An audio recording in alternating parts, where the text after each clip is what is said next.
I honestly Hello, would love everybody. To see this. It I would is love to see time. the unknown, like in cosmetics of Survivor. I am on 4 I hours don't know of how you guys sleep. can make the unknown Woo! a cute character, but you just made something possible.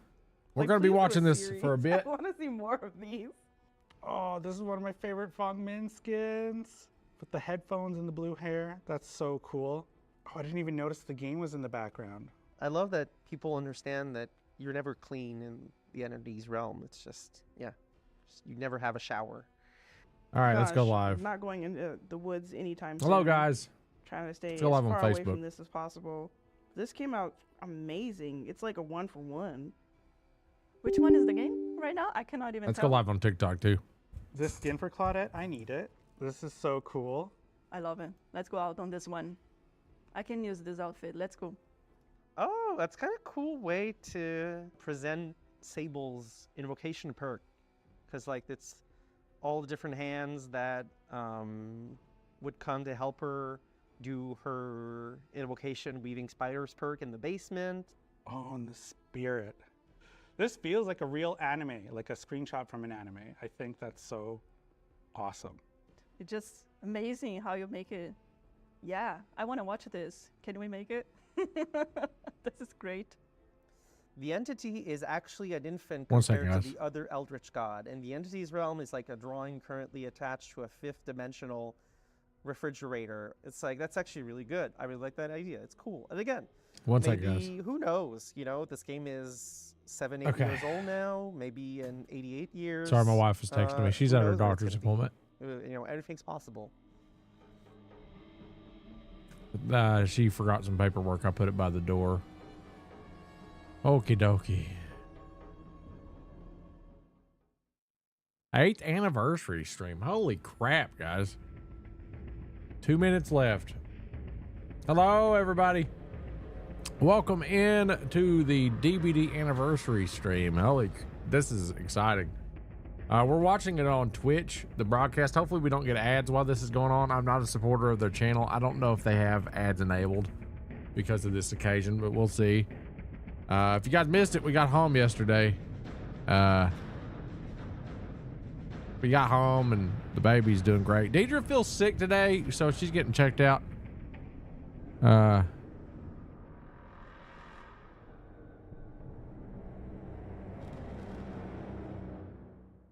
Hang on one second. Treat you.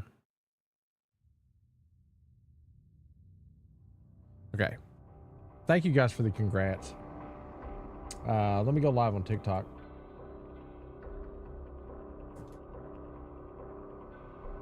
All right. We got just a minute. This is going to be some huge announcements done on Dead by Daylight today.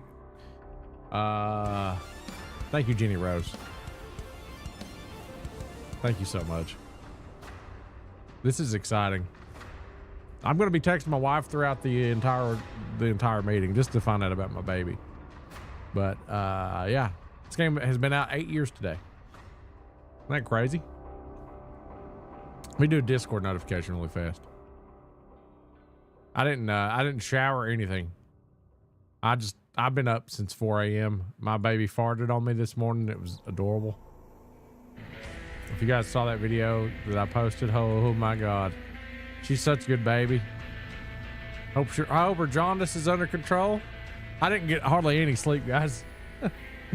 But I mean, come on. I knew it was coming. I got a baby. Like, me and Deidre got about equal amounts of sleep. I can't smell you through the screen yet. I don't stink yet, but I'm like one day away from smelling bad. If you know, you know. Just, you make sacrifices for children, you know? I've still got my Beetlejuice shirt on from last night. TikTok, welcome in. All right, let's see what the deal is. Trailer out the gate. Oh, it's a DVD trailer. Never mind.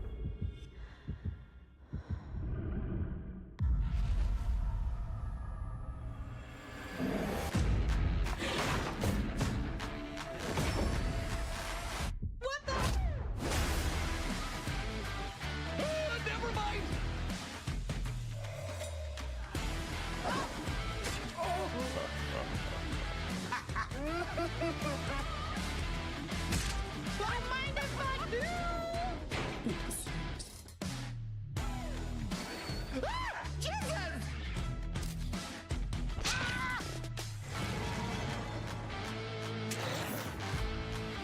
I'm excited about this. Thank you, Ashley. Happy birthday to your kiddo, Edgar. Don't you walk away from me, sir. Oh man, that is so beautiful. I really like that. No! No! Oh my god!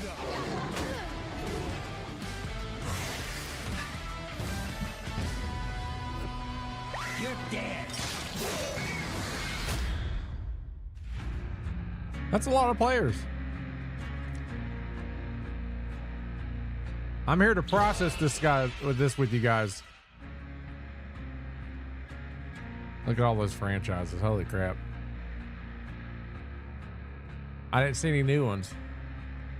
I saw Seed of Chucky, but that's, yeah, I know. Yeah, that's already in the game. All right, let's see what we get greeted with.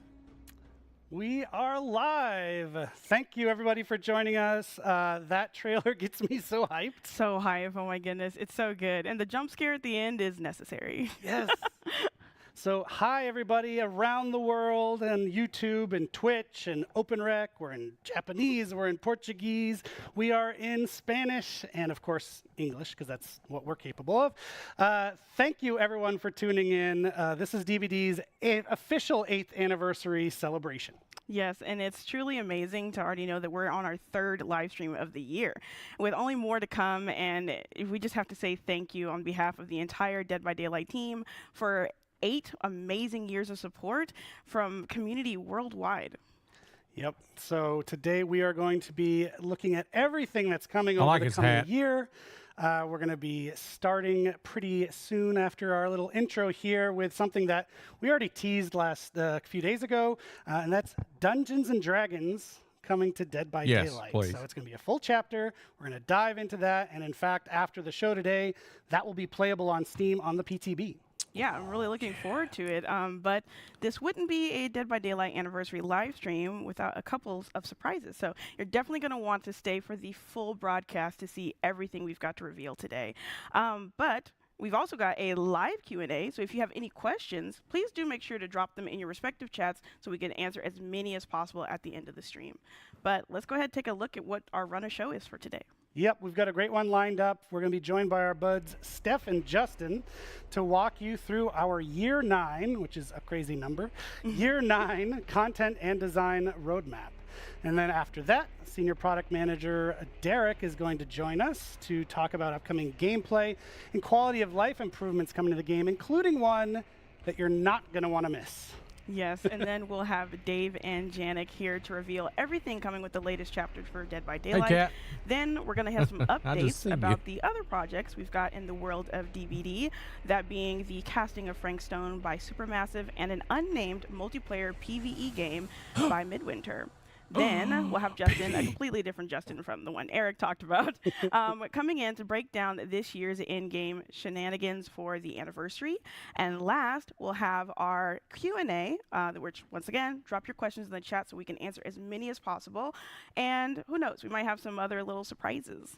And while you're dropping your questions, we thought we would drop some content on you. You like that? Yeah, I like that. I just made that up. Twitch drops are back. So if you've watched our streams before, we like to offer Twitch drops to our viewers, and today is no exception. So they're live right now, and you can get them by connecting your Behavior account to your Twitch account. So there should be a QR code you can see. There should be links in the Twitch chat to jump over and get that hooked up if you're not already. Yay! Yes, and if you're new to Twitch drops with Dead by Daylight, all you need to know is that by watching any Dead by Daylight stream in the Twitch directory, you'll be accruing watch time, which will allow you to claim 3 of the Twitch drops we have active today until May 28th. The first one, if you've already been with us since the start of our stream, you're already on your way to claiming, which is going to be the Totem in-game badge. And then after this, if you watch any other Dead by Daylight stream, for 4 hours, you'll get the Crimson Hue in-game banner.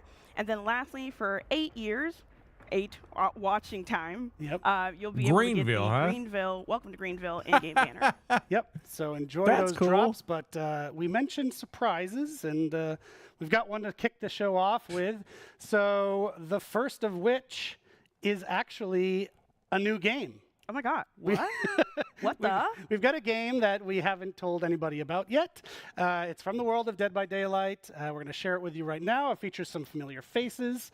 And most importantly, it is super duper fun. And I think you'll be surprised. So let's take a look. That's biased, but we'll see. Here we go. Everybody shut up.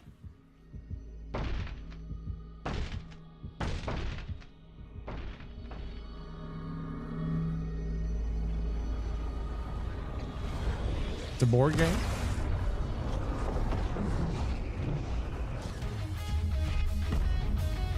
What the fog? Well, you've done it now, Dwight. You just had to touch the cursed board game. Now, you and your friend are trapped in our world, and danger is everywhere. I didn't ask for Don't this. despair. Use your new magic abilities against This is a mobile swarms of game. monsters that want you dead. Run, jump, and shoot to collect blood points to repair generators, increasing your powers along the way. Unlock the door to escape together. Who's this marketed towards? Did you just die? It's not over yet. Use spells to keep your friend alive until they can revive you. Do you and your friend have what it Who takes is to this survive? marketed towards? Ponder this. Children as or you adults? Ask yourselves, what the fog? Okay. I'm not sold on this at all. Oh my God, that song is so earwormy. It's gonna get stuck in I my like head. the song though. The game itself is like the guitar solo of video games. Yeah, like I'm already gonna walk away and just okay. But anyway, That's not how guitar. Yes, you saw I'm that gonna shut up. I'm correctly. gonna What be the a. Fog is well. now available, and it's not only that, but it's free for current behavior account holders and new subscribers. But we do have a limit of free keys, so you're gonna want to make sure that you make your behavior account after the stream, of course, or in another tab. Just don't leave. But go ahead and grab that, claim it on your account. Yeah, I'll pass. And if you're unable to, then you're able to get it on Steam, which is exclusively on Steam for $4.99 USD. Yep. And thanks. as you might expect with the drops, now a free game. A lot of people watching the stream. There might be some load on our behavior login system. So if there is, bear with us. We will get you in the door, and don't worry, you'll get the game. So as you might have been able to tell from that trailer, What the Fog, which is just the best title, is a two-person co-op roguelite. The simple goal of surviving and escaping with each increasingly difficult level. So I mean, I haven't played it yet. Swarms of monsters and bosses, and as we I will mentioned, lots try of it if it's heavy metal free, guitar. but Yes. So I Eric don't and like got what to I see play so it, far. before launch, and honestly, it was so crazy fun. Like, I had that song stuck in my head for weeks. But you need to make sure that you get your hands on it so that you can have fun, survive, and then get the fog out. Nice. I So, like What the that Fog out though. of I the think way, that's an you weren't amazing expecting that. phrase. I'm like, you They Wait, nailed it with surprise, that. we're going to dive into the show. So we're going to hand things over to Stefan and Justin to talk about Dead by Daylight's Year 9 roadmap.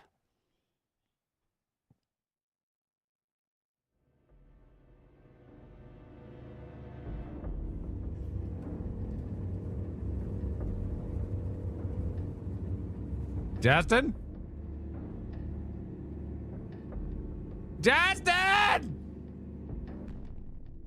Justin!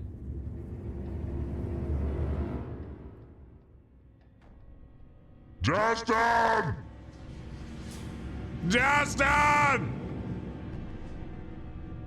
Justin! Justin! Justin! Where is he? Where's the... We're gonna hand it over to Justin. Oh. Oh. Sorry, his game crashed. Thank you for joining us. It's great to be back with you celebrating Are you both Dead by Justin? Daylight's 8th year anniversary. I'm Stefan Beauchamp, head of production. And I am Justin Brown. Hello, product Justin. Director. Really excited to be here with you today to talk a little bit about Dead by Daylight's Year 9 roadmap. I'm going to take a They're second here nervous. at the top It's of the show to understandable. give a big shout out to our absolutely phenomenal team that's working on the game day in, day out. They are the reason we are here with you Stefan. today and celebrate 8 amazing years of Dead by Daylight. Where the fog is Before Justin. going any further, I just want to address something that's probably going to get talked about quite a bit in the chats across the different channels. We know since the last update, there's been a rubber banding issue that's been plaguing the game. The team has been working extremely hard at it over the last few weeks. We have a tentative fix that the team has been working on that we're hoping Blink to twice test on the PTB later if today. you're being held at If gunpoint. everything is successful with that, we will be deploying that fix to live, and hopefully it should improve the situation. But it's still He only blinked once, to be guys. confirmed. So That's, keep up, he's safe. keep an eye on our channels for that. We'll keep you all posted about this. Moving into the future a little bit. The coming year for Dead by Daylight is going to be huge, and that's saying something coming off of our biggest years to date. Since the last anniversary, we have released amazing licensed content such as Alien, Chucky, Alan I got a Wake, feeling and I'm going to personal be favorite of spiking mine, something like Nick Cage, Enjoy. such an amazing addition to the game. On top of that, we've also released our most popular original chapter to date, All Things Wicked. Of course, and we can't forget, we did the Halloween event, which was bigger and better than ever with the introduction of the Void. This year, we introduced the concept of modifiers in Dead by Daylight, starting in February. Lights Out, we followed it with My Little Oni, and soon, later this week, we'll introduce Chaos Shuffle, the third one. We took a few steps towards improving the player experience between anti-face camp, blood web UX improvements, the killer FOV slider, survivor DC bots, and even the search bar. So there's a lot there. And finally, we've taken a few big steps towards increasing our transparency, our communication with regular live streams on each of our content releases thus far. Enough talking about the past, let's dive into the future and what's really coming up for this year. We're happy to announce today that we have 6 new chapters currently in the works, and 2 of those chapters will be survivor-only chapters for this year. On top of that, we'll have 4 new tomes that are going to be coming out, spread throughout the year. As we've talked a little bit and teased even earlier last week, the first chapter that's going to be coming out is Dungeons and Dragons. And we're actually going to deep dive that in a soon-to-come segment shortly after this one, and it really promises to bring great gameplay and new characters to the world of Dead by Daylight. Of course, and we're going to follow that with a licensed survivor, a character who truly embodies the meaning of that word. After that, an iconic killer survivor duel will be coming into the fog, and if you stick around to the end of the show, you're going to get a little preview as to what that will be. We'll finish off 2024 with an original Killer and Survivor chapter, and we'll finish off the Year 9 roadmap with a licensed Killer-only chapter, followed by an original Survivor-only. It's a lot of stuff coming up. That's a lot. Moving a bit away from our content roadmap. Thank you guys for the congrats. We're going to take a closer look at the 4 pillars out of which the year will be based on. For those of you who have been with us for a long time, you'll see that there's consistency throughout the years with the 4 pillars that we're focusing on, but we're really adjusting the contents of each so that we're working on the features that have the most value and the most interest to all of our players in ways where we can expand the game further. Show me something! Of course, and we're going to start off with the trust and security pillar. Firstly, we're thrilled with the response to our regular broadcasts, and we're really happy to let you know you can fully expect more to come as we progress throughout the year, accompanying all of our major releases. Security is a topic we rarely talk about publicly for good reason. But one thing I will inform you all of is last year we set out to start tackling this AFK bots problem that we see, especially in some regions of the game.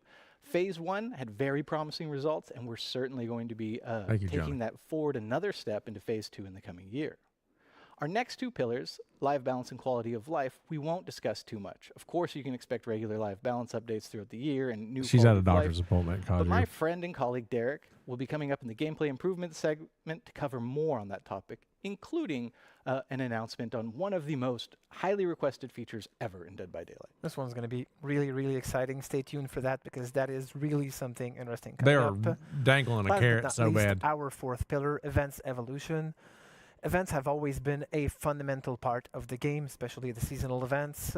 And this is something we're going to keep pushing forward over the coming years. With this year, we're starting to do a bit of a split where they're getting comfortable we're being gonna have live our now. Events happening on a separate matchmaking queue, which essentially means that at any time there's an event ongoing, you can decide to still play normal Dead by Daylight if that's what you're looking for, but you can also go into the event-specific queue and play some of that gameplay. This is really going to allow us to push gameplay further and further away from the typical way Dead by Daylight normally works. And it's going to be a very interesting way for us to approach events in a different way. Oh, no, God. On top of that, we can also expect more modifiers to make it in the game, whether it's the one we've talked about just before that are going to be revisited throughout the year, or introducing new modifiers that are either tweaks on something or something completely different. But modifiers is just a little sliver of what we're planning to do this I'm on year. 4 I think we have hours of something a sleep little here. bigger that might be coming up. Absolutely, and that's why I'm so happy to be here and let you guys know that for the first time ever, this summer, Dead by Daylight will have a new mode, not modifier, but a mode coming to you all. We've been listening and hearing your feedback, and I'm really happy to let you know that this summer, replacing Scorching Barbecue will be the first ever time-limited 2v8 mode in Dead by Daylight. We'll be doing a full breakdown of what this mode is when we get closer to the release. But for now, I'm going to thank my friend Stefan for Time joining limited, me, though. invite my friend Matt to the couch. That's still to not talk a what little I bit more about want. this, and here's a snippet of what's to come. Okay, here we go. Oh, God, look at that.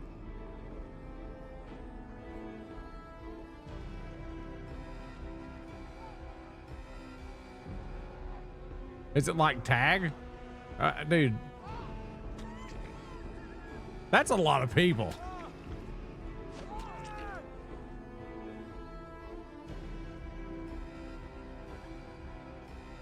Dude, I don't want a time limited mode. I want something that's here forever.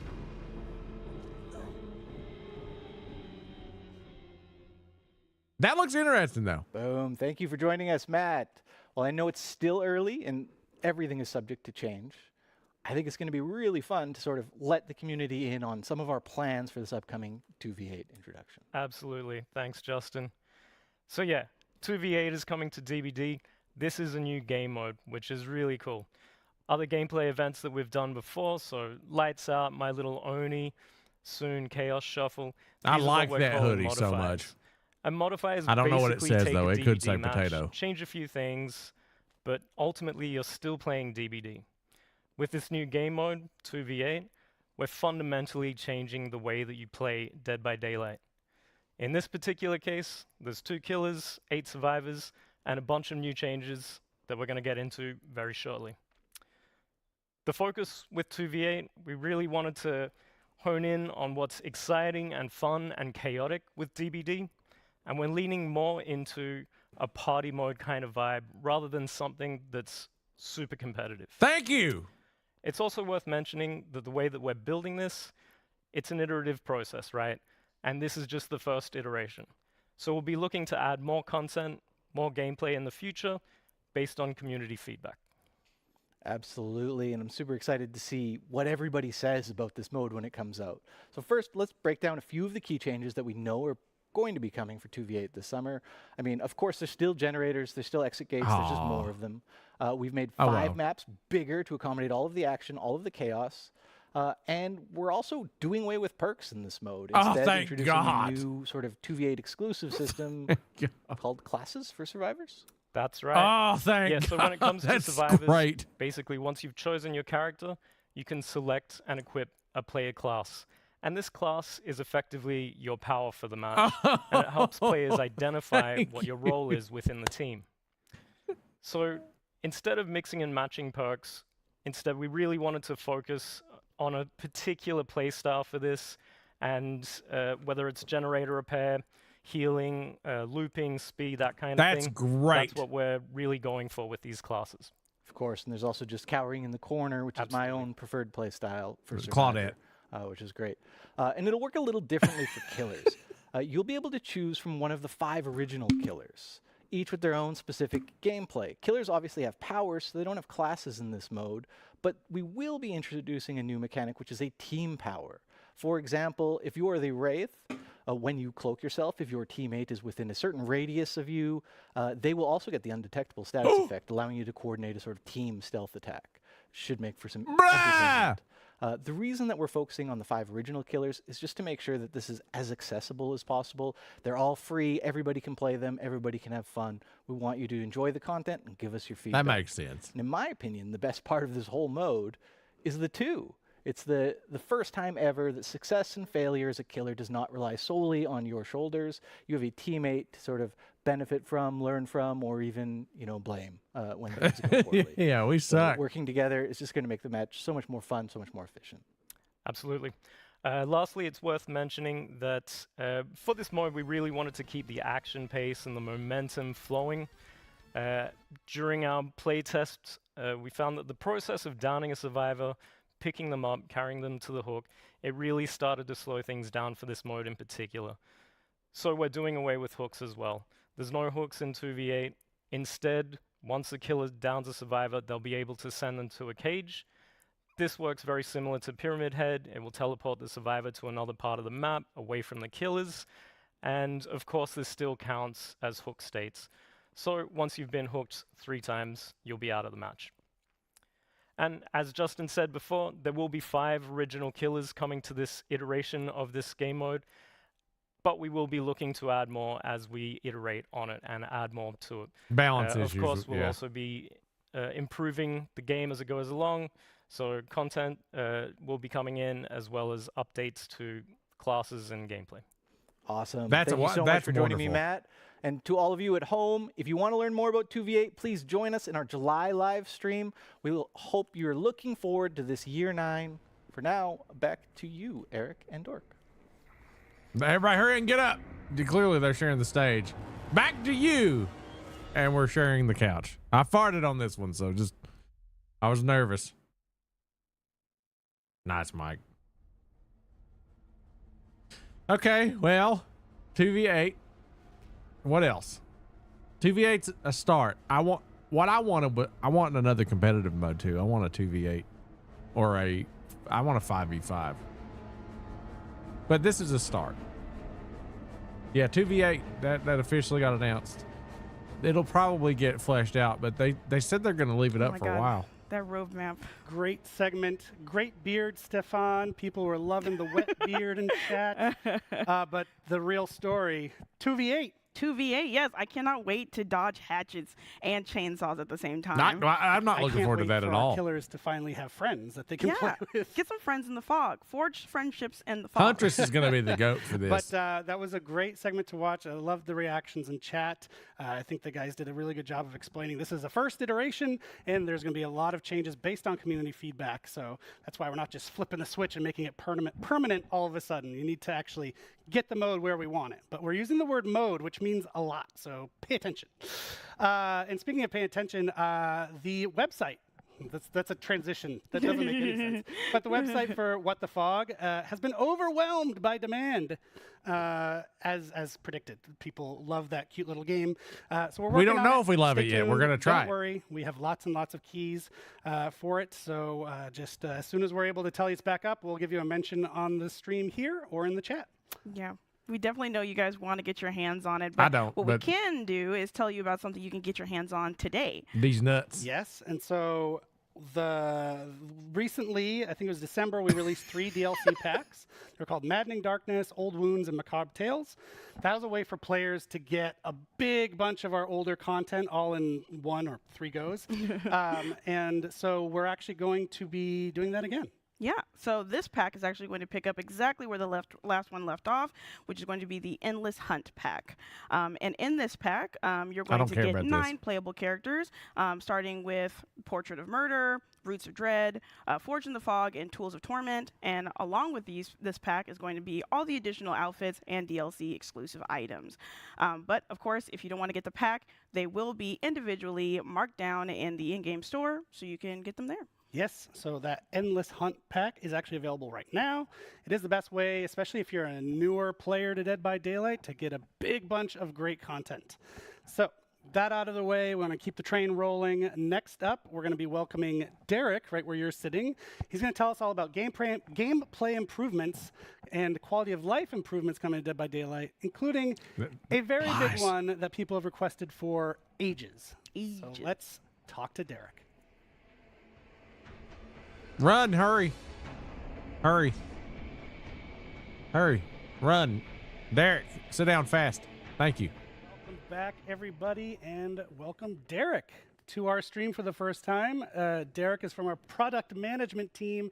He works with the dev team on creating all sorts of cool quality of life updates, gameplay updates, and he's here to tell you about some good ones today. Derek, how are you?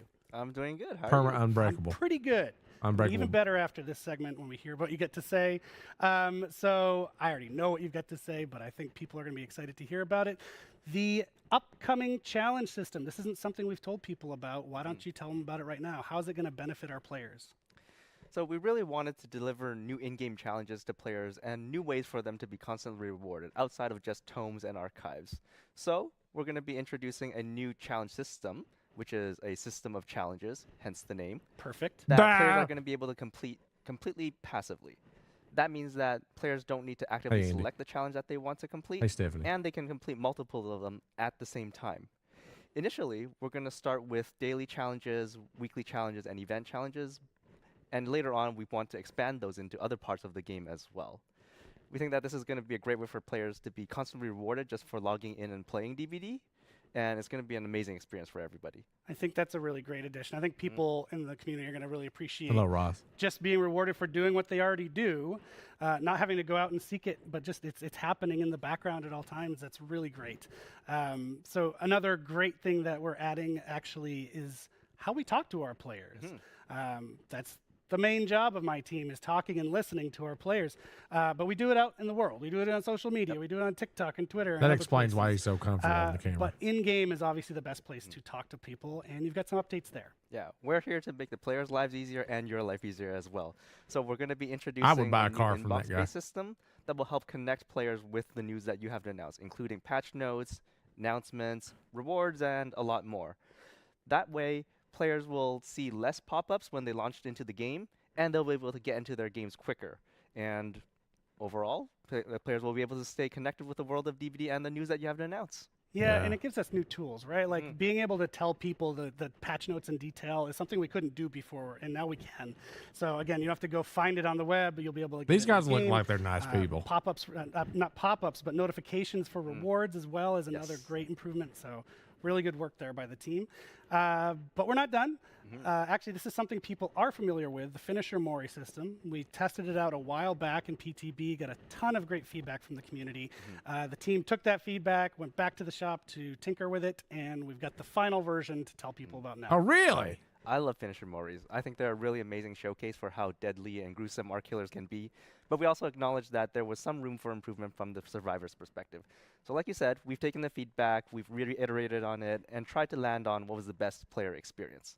So, in a coming update, Finisher Moris are going to become a baseline feature for all killers in the game. That means that killers are going to have access to the killer Finisher Moris by default, but they're only going to be able to use them on the last remaining survivor. That way, if the killer is able to successfully pull it off, we get an exciting conclusion to the match, and the survivors can feel that the game's ended in a fair way, and the match went smoothly, and it was a really exciting experience for everybody. Mori offerings are also going to be updated to instead give bonus blood points, so that it'll be a more rewarding experience for killers. Okay, that's great. So the killer's going to want to land that at the end. Yes. It happens at the end, like you said. So It's going to make people sweaty at end game. I think it's a really great balance from where we started and the feedback that we got. So kudos to you and the team. And that's all we've got from you today. Unfortunately, you have to go, but the show is far from over. Next up, we're going to hear about the new chapter coming to Dead by Daylight. So stay tuned, everybody, and thank you, Derek, for your time. Thank you for having me. Derek, run. Run, Derek! Run! This couch has borrowed time. And borrowed time's getting nerfed.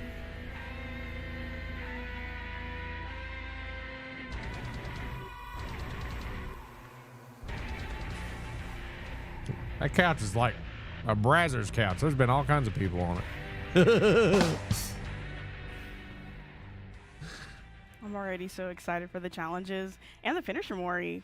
I just want to shout out Derek for dropping so casually such a highly anticipated feature with cross progression. Yes, cross progression is Wait. finally coming. Super Wait. excited. Wait, and he it's said another cross reason for you to progression? make your behavior account. So not only will you be able to get What the Fog for free, but you'll also be prepping yourself for cross progression, which we know that's something you're once again gonna have to be waiting to get your hands on.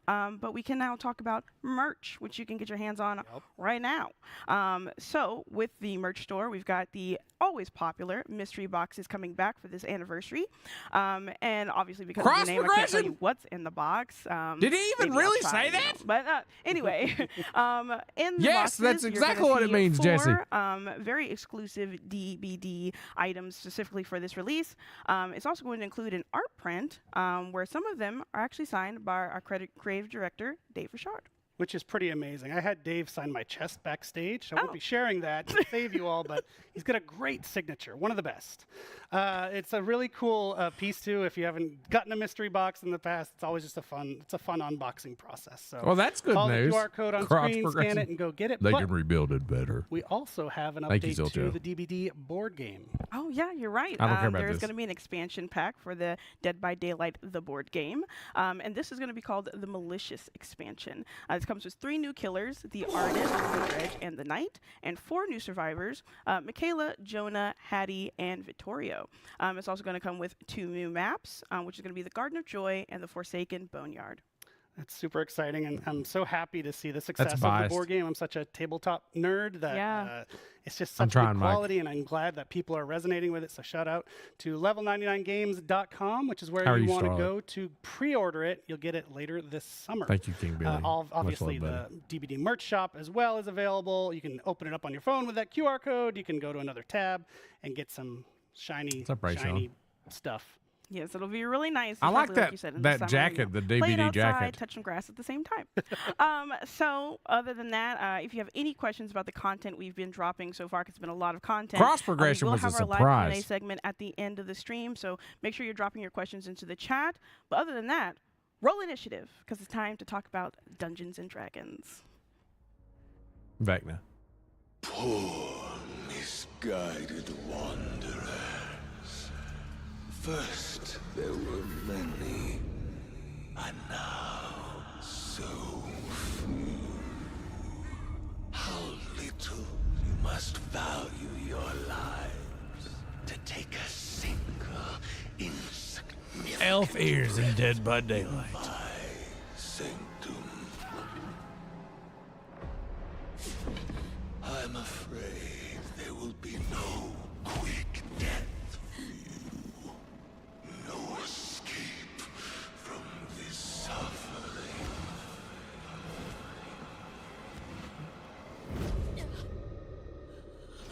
I shall draw out your ending as I see fit.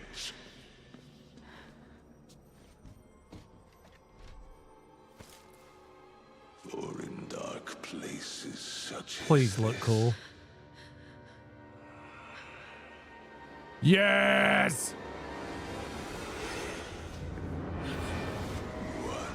must keep themselves entertained.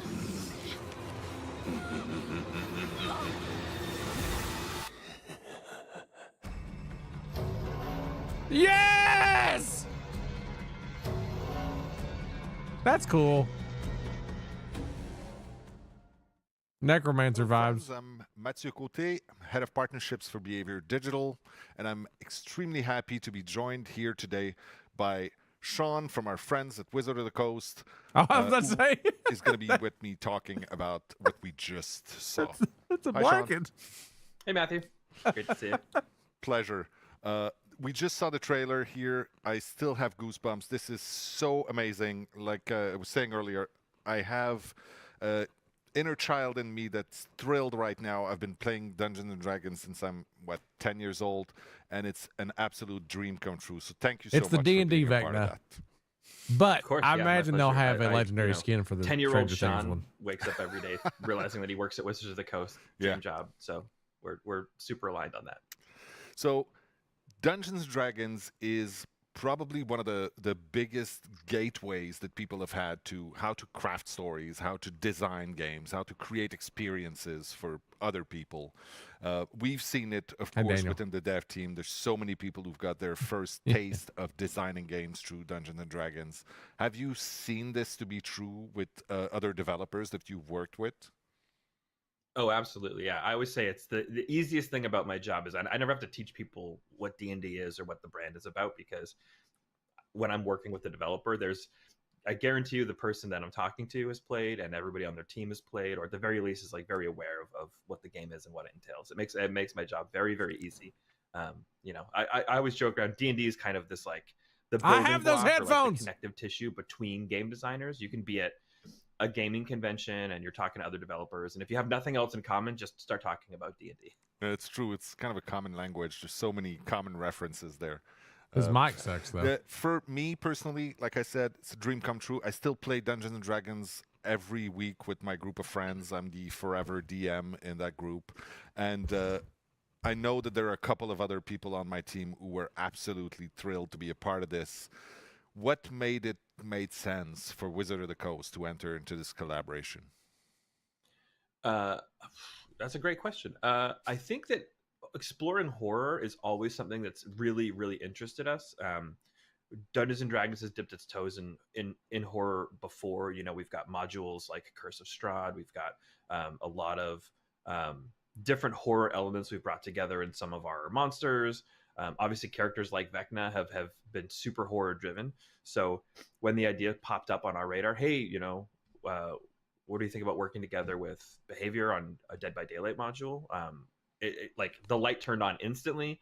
I don't think anybody was there were no question marks. It was mostly just exclamation points. It's like, how do we do this the best, right? Like, let's find the coolest character. Let's find the coolest setting. Let's really make this a true sort of celebration of D&D inside of Dead by Daylight, and make it a way that feels super native to that game. Yeah.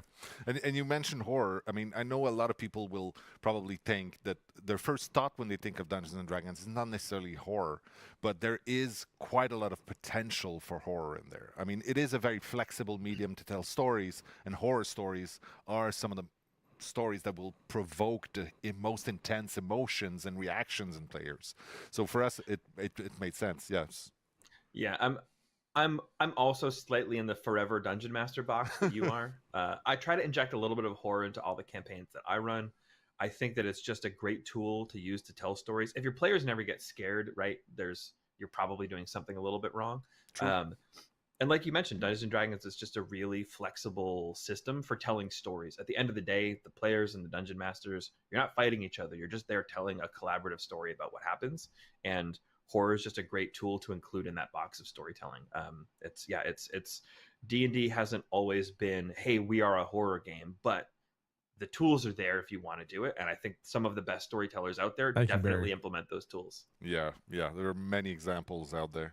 Now, why Vecna? I mean, we've seen it in the trailer. He is Stranger Things is why. Terrifying presence. I think that whether you're a survivor or a killer, yeah, I'm going to touch the PTB if Deidre says I can. Game, it's going to be a really, really intense experience. So tell me a little bit why Vecna and why it makes sense.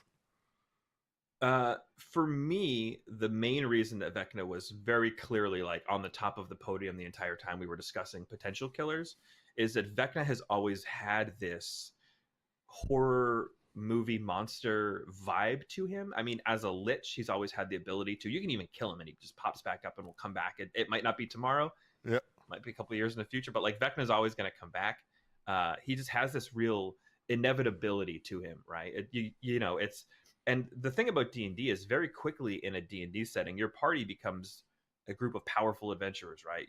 You're defeating all these other monsters that, like dragons and stuff. And then Vecna shows up and you're like, oh, we need to run away. Vecna's here. Like he's such a scary, inevitable threat in the universe that even his earliest appearances were just items with his name on them. And everybody was wondering, oh, who's this guy Vecna that's got this eye and this hand. And it was just like whispers of this ancient evil that was so powerful you couldn't even print a stat block for him because he was just that strong. Yeah, it's the terrifying presence that few talk about, but if you've heard about him, it's probably already too late.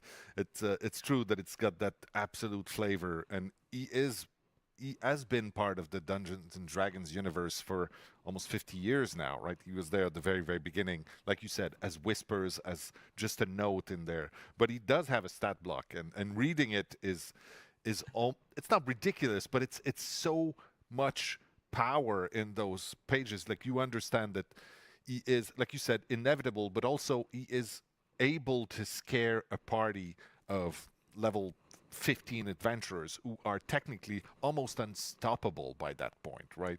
Right. Yeah. It's kind of fun. It's always like, I've lost quite a few player characters myself to Vecna, and Eve of Ruin. We've got the new book coming out, and as soon as you see Vecna, Eve of Ruin, I was like, oh, looks like I'm gonna lose a couple more. Yeah. But that's part of the fun. That's writing stories with your friends. So before we let Yannick and Dave take us through the details of how we implement, I'm excited about 2v8, Jockle. I wasn't at first, but now I am. Them to our players. I'm wondering if you have a message for the hardcore D&D fans out there who may not be familiar with Dead by Daylight. Yeah, I do actually, and it's try this chapter out, even if you don't play it. Like, watch somebody stream it, because this chapter, it's a love letter to Dungeons and Dragons from a very passionate and very talented team of developers at Behavior. It was super obvious throughout the entire process that, from the sound design work to the animations and the modeling, and I can't stress enough how easy it made the approvals process on our end. That all of this work came in very obviously driven by an incredibly high level of passion for Dungeons and Dragons. D&D is awesome. If you are a D&D fan, there's really cool Easter eggs. I have nothing bad to say. There's really cool Easter eggs all over the place. There's just a ton of love for D&D in this thing. And if you're a fan, there's something in here for you, I promise. Even if you don't think that horror is your thing, give it a try. It's super fun. Thank you so much for the kind words. Seriously, it means the world to me. Now, I think we'll wrap this up for now. Thank you so much for taking the time to be here with us today in our anniversary. And I hopefully will see you in the fog. Run, get up, hurry, fast. Yeah, D&D's fantastic. That was good. I mean, I know that his base skin isn't going to be for everybody, because it looks traditional like Dungeons and Dragons, but that's going to be what tickles the majority of the people's fancies. I want everything to look grotesque, so I'm going to probably have a skin. Hey, hi, I'm not Dave. You're not Janik. I'm not Janik. No, we're quickly interrupting our D&D segment. There's a lot more. Stay tuned. Dave will be right where I am in just a second to give you an update on cross progression. So this is a live show. We're having a live TV moment. I was about to say, they didn't speak about it that much. You might have noticed, even though I was dressed the same. Our segment with Derek that was just before was pre-recorded. And in fact, we played the wrong one. So we want to give you more details on cross progression here. So that's what we're going to do. So take it away, Dork. Yeah, so cross progression is hands down one of the most requested features every single stream, every single post. I was about to say, what? You guys are wanting cross progression, and we're giving it to you later this summer. Players will need to own the base game on any platform that they're playing on and have a Behavior account. I'm sure you heard me talking about cross progression with an account, and you're like, what is she talking about? Yeah, so make sure you have that, and you'll be able to use cross progression later this summer. We do understand that the website is currently down because so many people are trying to get to the website and make their account, but we're working on it, and we'll have this to you shortly. Yep, and just as a clarification, in case we have a few folks in chat that aren't aware, Dead by Daylight, this is cross progression for console and PC Dead by Daylight. We're not talking about Dead by Daylight mobile. It's really its own experience if you've never played it. It's a different beast from the Dead by Daylight core, as we call it internally. Awesome. So along with the Twitch drops and a chance to get What the Fog for free, players now have another reason for their Behavior account and another reason to crash our website. So like we said, bear with us. The site will be brought back up. And that's great about cross progression. I've already got everything set up to where I would get my Xbox stuff. Exceptions about in how the system's going to work.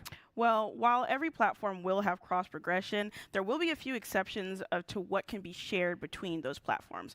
But stay tuned. We'll have a full FAQ coming very soon so that you can go ahead and learn more about cross progression for Dead by Daylight. Yep. And as mentioned, now we're going to pass it to Dave and Janik for some great deep details on our Dungeons This is a and buggy Dragons stream, just like their game. Her name is Dork? Really? Who would name their child Dork? Like naming your kid Asshole. Why would you do that? Is that her like alias?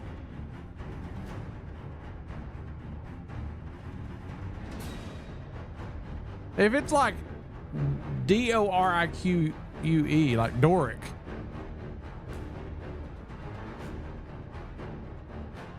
Like what?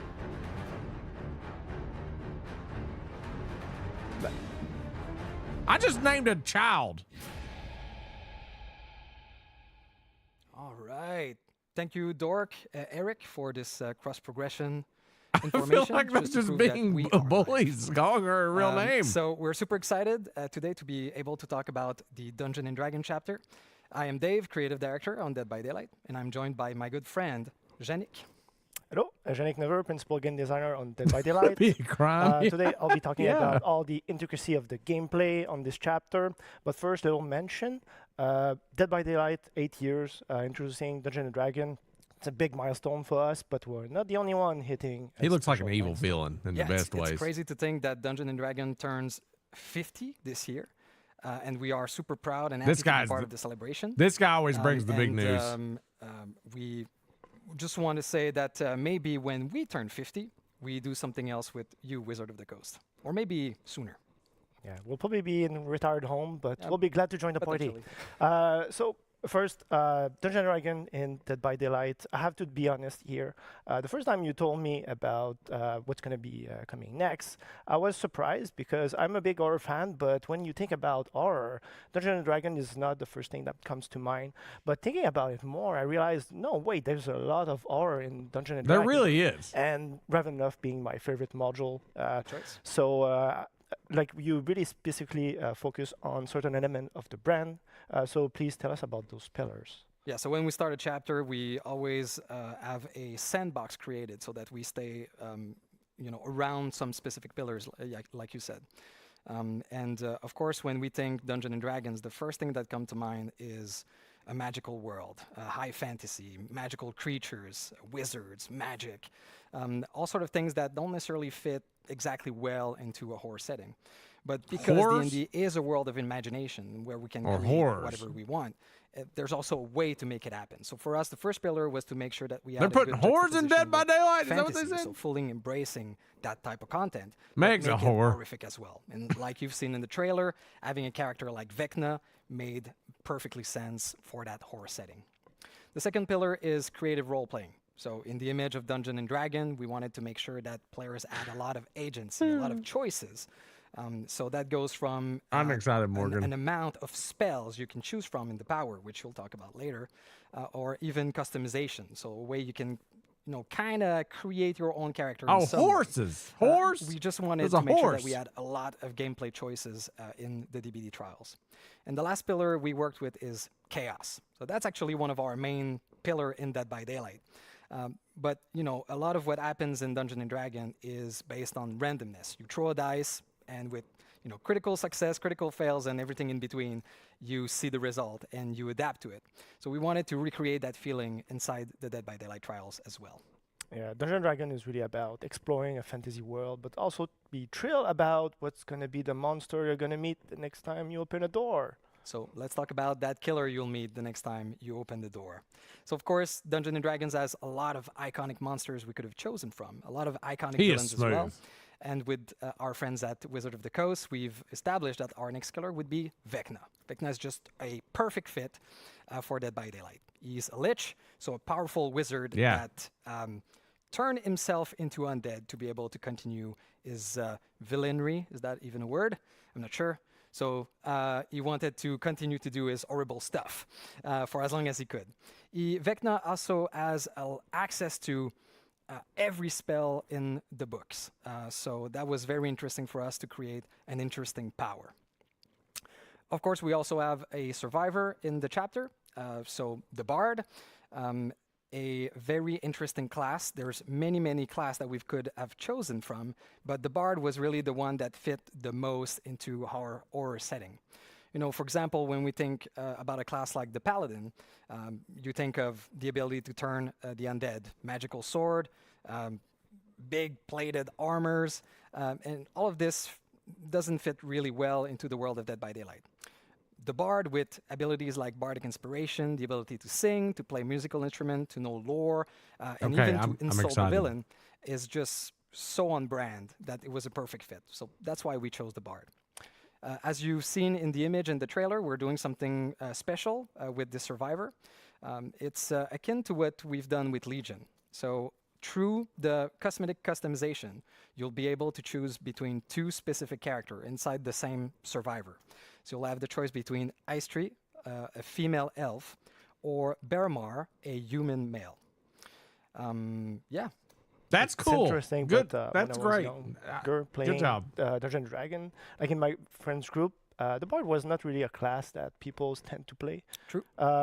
Compared especially to other class that you had, but throughout times, like there's been many change and iteration on the class, and has now become like such popular class. Can we to get an play. orc skin for David King, please? Really fun now, definitely, and has become kind of an emblem to Dungeon and Dragon as much as a Red Dragon now. Absolutely, every party nowadays has a Bard. And we've also seen a lot of Bard love into other content that Dungeon & Dragon produce, like the movie, for example. Yeah, so we have an Undead Wizard, we have a Troubadour. Do we have a new map? Absolutely. We're super proud to have a full chapter for the anniversary. And shocking no one, the map is a dungeon. Absolutely. So in the Borgo realm, we have a new map with a new building. So there is a top part set in the marvelous new lighting of the Borgo realm. And you can find this isolated tower in the middle. You can go inside and go into an extensive dungeon underground, packed with surprises and Easter egg related to Dungeons and Dragons.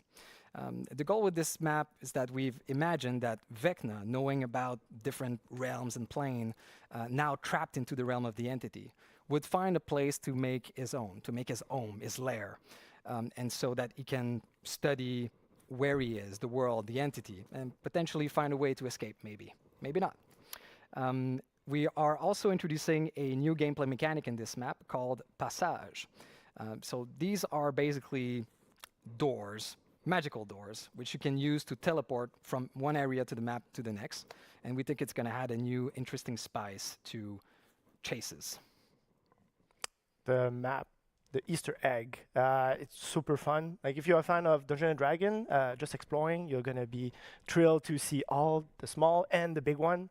On the gameplay side now for Vecna, so the way we tackle or approach the killer this time, interestingly, it comes from a game, so he has game mechanic that are pre-existent. So we look at all like stats block and try to come up with like the best spell that could be translated into game mechanic for us, and also make sure that these will be like thrilling and exciting to use. But then, so definitely he's a spellcaster, a very powerful one. So the goal was to make him feel as such in our game. But like I was saying, magic, it's something that we have never really tackled. If he only has one spell, it'll be boring.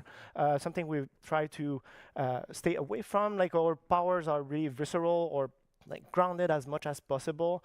It's something that do you want to talk about a bit? Magic? Yeah, yes, please. I hope some of our team colleagues are laughing right now. I kind of have a bad rep internally about magic. It's almost a taboo word that we can't use. But now making a D&D chapter, for sure we had to embrace magic. And of course there is a space for magic in horror games, but it has to be taken with the right tone. So in this case, we're talking necromancy, blood magic, magic of the dead.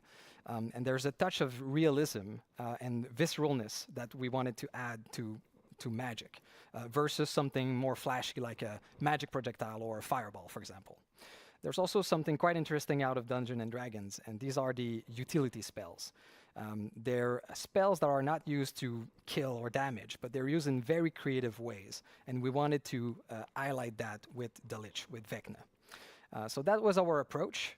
Now, do you want to talk to us about the spell that we actually chosen? Sure. So you have access to 4 different type of spell. That's what I thought. Pretty much any time they have their own individual cooldown. What? But so the first one is called Fly, a very popular, well-known Dungeons and Dragons spell in our game. It lifts up the killer, and you're pushed forward. Obviously faster, so it's really like the traversal aspect of the power. It lasts for a short amount of time, and it's gonna also end if you vault a pallet or a vault location. And this guy's gonna be really an S useful tier. to get closer to Survivor, right. And get to the next gen as soon as possible. The next one is called Flight of the Dam, which is it's not really a Dungeons & Dragons spell. It's more connected to Vecna. It's actually an ability that he has. What it does is that it casts 5 different individual projectile, and then it shoots them in a cone radius effect in front of him. These projectiles pass through obstacles. They don't go very far, but if they hit the survivor, they get damage instantly. What? It might sound very powerful and easy to use, but it's not the case. Survivor have a lot of counter, but the spell can also be used to zone in this aspect, so you can also go for the basic M1 attack during that time. The third spell is called Dispelling Sphere, which is actually, it's a combination of different existing Dungeons & Dragons spell. We just felt it was more compelling to combine them into one spell. So what it does, you cast a large sphere in front of you, and that sphere moves slowly throughout the level. Survivors do not see that sphere, and if they get in contact with that sphere, they get revealed for a few seconds by Killer Instinct, and also have their magic items disabled for a minute. And the last but not least spell is Mage Hand, very well known Dungeons and Dragons spell. What it does in the dark, you, as the killer, you can tag up a nearby pallet. And if the pallet is upward, it blocks the pallet for a few seconds, cannot be interacted by survivor. And if it's downward, it's lifted up for you so you can fully pass without any obstacles. So the idea with this killer, he has a lot of tools and tricks in his bag, and it's really about managing all the force spells, the cooldown, and try to activate them at the right moment. So that's really how you're going to improve as a killer, is learning how to use them at the right time and be efficient with them. So lots of strategic and tactical choices here. Correct. So you've mentioned very quickly during the Dispel Sphere, the magical item. Did I? Yeah. What's that? Okay. So this is the new toy for Survivor. It's called magic items, but keep in mind it's not an actual items that they use. So this time, if you face Vecna, you're gonna have Survivor gonna have 7 different chests that's gonna spawn throughout the level. Survivor go interact with those chests, and while during the opening of the chest, there's gonna be a D20 dice roll. Yes, it's Dungeons and Dragon. We couldn't do without the dice roll. So this dice roll will determine the content of the chest. So if Survivor roll from 2 to 4, they get a basic Dead by Daylight brown item. Better than nothing. Yeah, well, maybe that brown medkit might save your life. I don't know. But the fun part is when you roll from 5 to 19, that's when you get the magic items. And the way it works is that each survivor has an equipment slot, 2 equipment slot. They have the bracers and the boots. So there's 2 types of magic items, and each magic item is going to be randomly linked the first time you open the chest to one of the 4 Vecna spells. And so once they are equipped, each time the killer will cast the spell that is linked to one of your magic item, you're going to gain a passive bonus to help out, avoid the spell or help you out against Vecna in general. So to be more precise, so if you have bracers against the fly spell, you're going to see Vecna's aura during the traveling that while you use the spell. If you have a boots, for example, against the Flight of the Dam, you see the aura of the projectile, very useful because the projectile goes through collision, and the best way to use that spell is through walls. If you have magic items against the Dispelling Sphere, survivors see the sphere, so they can juke and go around the sphere as much Anakin. And if you have a counter against the mage hand, you see the aura of the hand on the palette, and also gain a little haste effect, so that help you out around the loop. Okay. Yeah. So it's really important to search those chests. Yeah, correct. Because the way that we tackled this, like the balance in What this about case is that D20? we made sure that the magic items do not trunker the killer's power. It's made or balanced to face survivor who have them equipped. So if you don't get those, Vecna is going to be hard to might feel a play. bit oppressive. So it's really up to survivor to get to those chests and equip them as soon as possible. Right. And just to be clear, you can also equip a normal item with that. So you can have your flashlight, bracer, and boots. Correct. It's a very different slot. So everybody heard you talk about a lot of numbers here on the dice, but you've not mentioned the critical fail, 1, and critical success on the 20. For people that don't play D&D, these are like events, the best event that can happen in Dungeons & Dragons when you get that critical fail or that critical success. So what happens in Dead by Daylight when that happens? Yes, so we have critical roll in the game. If you roll a 1, you get, a big nothing. Although I've heard sometimes people get a green key. I guess that's you. better, yeah. But I know what you get if you roll a 20. So anyone who's familiar with Vecna in the lore of Dungeons & Dragons, there are 2 very specific artifacts that exist that is called the Eye of Vecna and the Hand of Vecna, and we introduce them in our game. So you roll a 20, you get one of the 2. You never know. But these works more like a normal item, so you have to pick them up and use them once. It's called attune, so you merge with the items, and then you unlock a very powerful ability up to like perk level. Okay. Yes, it's very strong. I guess you want to know. But please do say. Okay, sure. So if you attune with the Eye of Vecna, they use with lockers. So if you fast exit a locker, you're going to be unseen, unheard by the killer for 15 seconds. And on top of that, you gain a haste boost effect. That's stupid! And if you attune with the Hand of Vecna, you fast enter a locker and you're going to be teleported further down, further locker. Wow. So very powerful. I forgot a little details because they might sound super strong, said like that, but they come with a cost. So to use them, you have to be full health. And once you use them, you instantly lose a health state. And also, at the end of the effect, you get revealed by counter instinct. So be very mindful the way you use them, because we've seen a lot of situations where it backfire at the survivor. And the killer has definitely a spell to help him out, get back at the survivor, and get the down. So it's very on brand with what a cursed item should be. Indeed. This might be too Thank you complicated so much, for this game.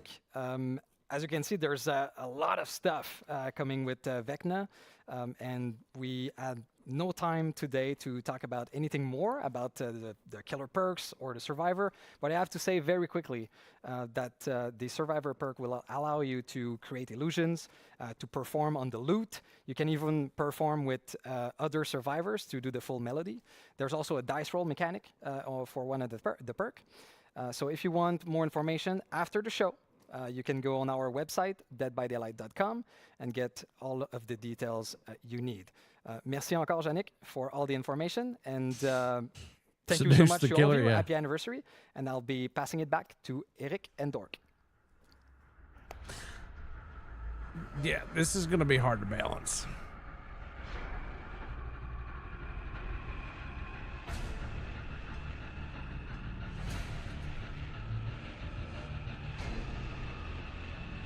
It's going to be too hard to balance. Like, I'm excited, but losing a health state to use a OP thing that basically will pretty much ensue that you won't be able to be killed. Teleporting from another locker to another locker means you won't get caught.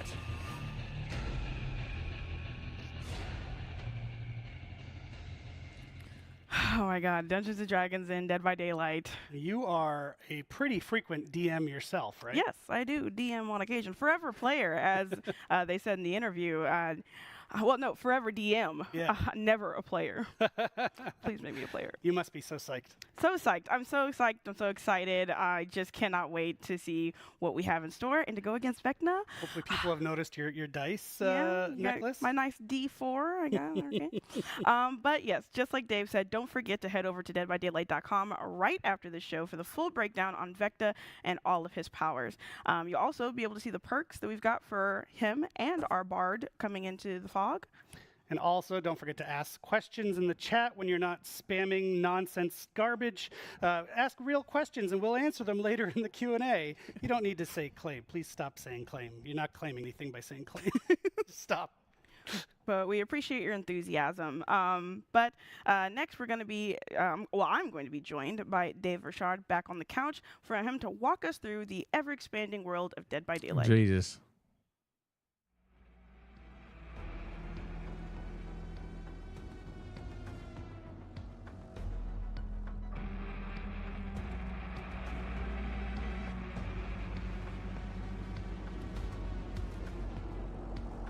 Yeah, cross progression is going to be coming this summer.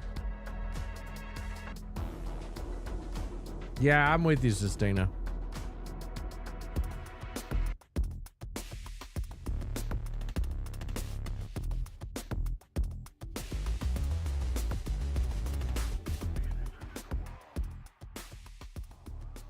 Hey, I'm over here now. So I'm super excited for this part of the stream because not only do we get to talk about 2 upcoming projects within the world of Dead by Daylight, that being Supermassive's The Casting of Frank Stone, and an unnamed multiplayer PvE game by Midwinter, but we get to do it all with Dave Richard. So, Dave, can you please tell me why we chose these games to be the right games for us to expand the world of Dead by Daylight? Yeah, absolutely. There's a lot of stuff going into that choice for sure. So first of all, we are super happy and grateful to have a community already there playing Dead by Daylight. Mhm. So of course we listen to what they want to see, what they want to play. So that comes into the recipe of the choice we're going to make. We also want to make sure that we will create something new to experience, something that's completely out of what we are used to in Dead by Daylight. So that comes into the genre we want to create. Also, we want to interest new players into the world of Dead by Daylight. Some people that never heard of Dead by Daylight, but also some viewers that are interested about the world of DBD, but that don't play DBD because maybe it's not their style of game. So we want also these players to be with us and experience the world of Dead by Daylight. And just like you were saying, with people being interested in the world of Dead by Daylight, as the creative director, why do you think there's so much interest in the lore of a multiplayer game that's based in action? Well, it's been very important for us since day one when we started working on this project. The story and the narrative around everything we create. We want to make sure that every little component in DBD has a story and a reason to live in the universe. We take great care into making that happen. So, there's a lot of mysteries within mysteries, a lot of layers to our narrative, which I think are super interesting and players want to know more. So these games will allow us to discover these elements that we've seeded in the past. Mm-hmm. Like every killer and every survivor in Dead by Daylight could have their own movie or their own game, really. Yeah, they've got so much lore. It's really amazing to just dive into. And speaking of lore, I mean, this is something we want to expand on with the world of Dead by Daylight. So we're doing that in one of our upcoming games, The Casting of Frank Stone. So can you tell us a bit more about that? Right. I can tell you a little bit. Yes. So, of course, there's different type of stories in games, right? There's games that have a static narrative that you experience. That's great.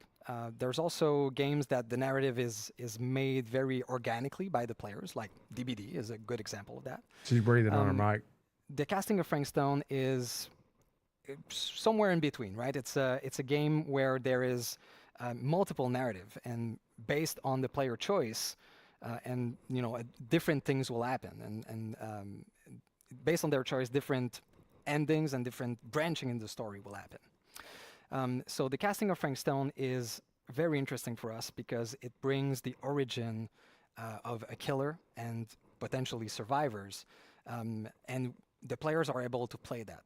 for No, the that's- first time. that's you know, some things his that we shirt. are used to see as a lore or a bio. The or a cable for tone his entry in microphone. DBD now will be playable.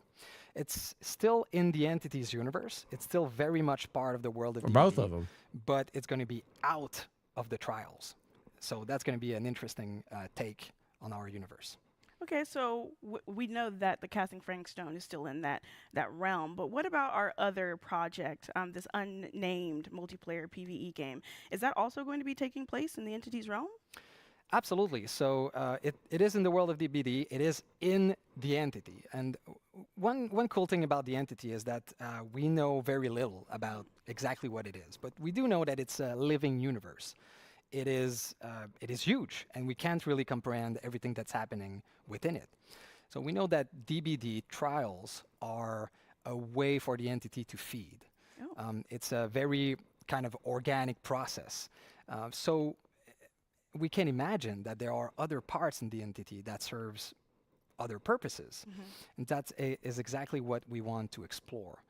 So that allows us to create new narrative, new ways to experience a game, new gameplay opportunity, new set of rules. So these are things that we talked about in the past and that we always wanted to explore. So that's exactly what we want to do with this new Untitled game. So in a way, the world of DBD that we've created is like a book with infinite pages. We can add new stories to it forever, hopefully. Just keep on reading. Oh, yeah. Well, you did talk about that, and is there any gameplay that we'll be able to see? That we'll be able to see. Well, yeah, I think so. All right. Well, thank you, Dave, for talking us through that. But now I want to see the gameplay. Let's see the gameplay. Go. They need to work on their hype.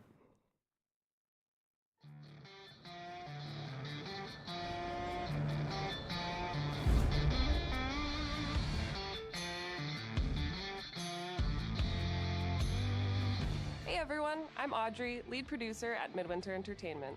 Last year, we gave you a very small glimpse of a project we started working on set in the Dead by Daylight universe.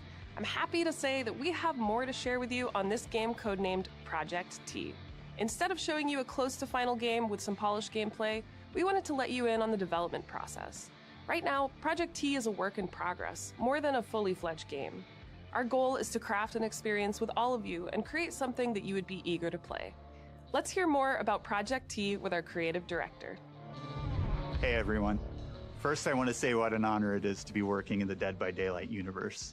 We love DBD's multiplayer thrills, and its dark, mature setting brings just the right kind of tension and danger for a game like this. In Project T, you play as trespassers, rough and tumble characters who have been whisked away from their realities and trapped within the entity's realm. There, in a vast region called the Backwater, they discover they must work together if they're to have any chance of survival. And of course, they're not alone. It's a load The Backwater extractor. is home to horrific monstrosities known as the Thrall. These terrors come in many forms and have different deadly abilities. Their origins and nature are unclear, but they certainly don't take kindly to trespassers within their domain. To achieve your objectives, you'll have to battle the Thrall with every weapon at your disposal. The world of Project T is called the Backwater. It's a unique place, another twisted realm within the entity's grasp. You'll be eager to explore this familiar yet ominous world, and it'll definitely give you the creeps. To add even more tension to your experience, we're building the Backwater as an ever-changing landscape, which offers a lot of possibilities. Procedurally generated? That's nice. To navigate the Backwater, we're thinking of adding trucks in the game. Since it's a pretty big area, you would need a way to go from one point to another while escaping the hordes of Thrall. But there could be other uses for the truck. That's something we're thinking about. And we'd love to see what kind of ideas you might have. As DBD fans, we're having a lot of fun creating this new experience as part of the Dead by Daylight universe. DBD is all about horror, and we want to make sure we're crafting something that horror fans will appreciate, from the different biomes of the Backwater to the look of the Thrall. Project T is still in early development, but that doesn't mean you'll have to wait another year to get more news. We're looking to get your opinions and share information, so we're creating a platform called the Insider Program. This is a place where all the players excited about this new take on the DBD universe can gather and be active participants in the development of the project. As an insider, you'll not only get exclusive information, but also in-game rewards and even the chance to join our closed play tests and give us your feedback. Join us to help shape an experience you'd like to play and make Project T the best that it can be. See you soon. That doesn't give me too much hope. If they're relying on the community to develop this game, I don't know. I'm not saying it's not going to be good, but right now I'm worried. We have a trailer? Where's this casting? Yeah, this is Cedar Hills is not exactly a noted hotbed of criminal activity. What is that? That's not entirely true. There was that whole serial killer thing. Why do you hate Cedar Hills so much? Used to be like town mascot. Ladies and gentlemen, I present The Mill. Spend enough time in my line of work, you realize every place has got its demons. Think that belongs to the boy you're looking for? You can't shoot a movie in here. This is a condemned steel mill, Mr. Rivera. I suggest you immediately vacate the premises. And you do not, under any circumstances, set 1 foot back here in the Cedar Steel Mill. Ever. Such a joy to see young people so passionate about the arts. Everything's all right. Either of you heard of Murder Mill? No! There was a whole string of disappearances. Kidnappings, really. Murders. So what was this guy's name?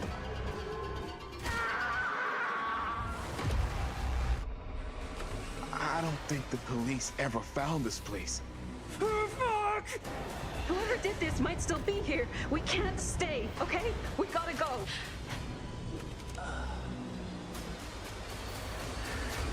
And cut.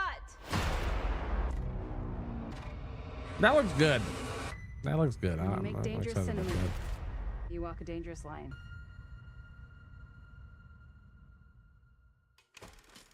Oh my god, that was such a cool trailer. Right? Some chills there. Did I see a Frank hunting Stone. mask? Bringing, God. bringing it.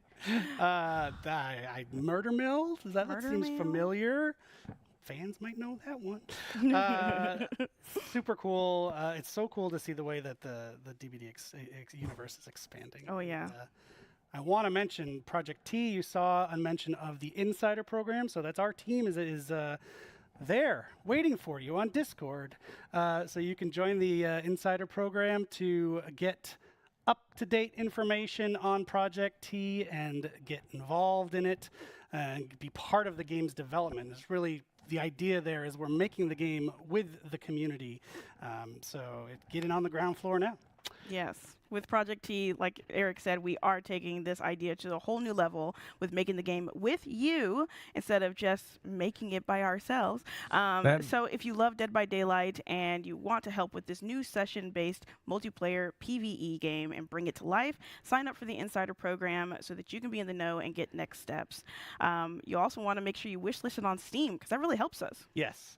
And so Project T is quite a ways off because, like I said, we actually want to make it with our players. But the casting of Frank Stone is right on the horizon. So Supermassive, as hopefully folks know in the chat, they're just an amazing developer. I love of Supermassive. Single-player narrative horror games, and now we're bringing Dead by Daylight into that genre, and it's just so cool to finally be there. And it looks super terrifying. It looks super crisp and polished and awesome. I can't wait. So as you mentioned, wish lists do help a lot. So if you would do us a kindness, kindly give us a wish list, we would greatly appreciate it. Yes, and speaking of Dead by Daylight, the PTB, I know a lot of you are itching to get into that. That will be at 1 p.m. as a reminder today instead of 12 p.m. So be ready to download that so you can go ahead and hop in and test out the new chapter. I can't wait to see people's reactions to all the things that are Oh, in this yeah. chapter. I cannot wait, especially for the locker one. I'm so excited for that one. But as we said, this is, we're getting pretty close to our live segment where it's going to be the live Q&A. So we'll have Justin, different Justin from Eric's Justin, come out to talk about this year's Twisted Masquerade in-game anniversary event.